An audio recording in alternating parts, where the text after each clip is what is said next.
Dans cette vidéo, nous présentons la fonction for qui permet de créer des boucles. Cela signifie qu'une instruction sera appliquée plusieurs fois tant que la valeur d'une variable est comprise dans un certain intervalle. Notons par exemple la commande for entre parenthèses i in 1 2.3, fermez la parenthèse, 2 fois i, flèche d'attribution k. Dans cette commande, i est le nom donné à la variable. 1 2.3 est l'intervalle dans lequel la fonction doit être appliquée. Puis 2 fois i flèche d'attribution k est l'instruction à appliquer. Concrètement, que fait R lorsque l'on applique cette fonction? Pour i égale 1, R calcule 2 fois 1 et attribue le résultat dans la variable k.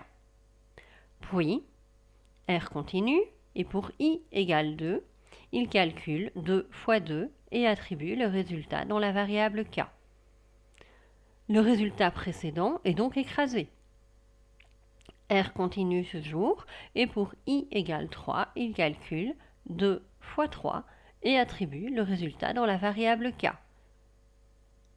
Si on demande maintenant le contenu de la variable k, R nous renvoie bien 6 qui correspond à 2 fois 3. Pour que les résultats de tous les calculs soient conservés, ce qui peut être très utile et même souvent nécessaire, il faut les attribuer dans une structure, comme par exemple un vecteur que l'on a créé au préalable. Créons donc un vecteur que nous nommerons résultat, contenant 3 répétitions de NA, sachant que NA signifie valeur manquante.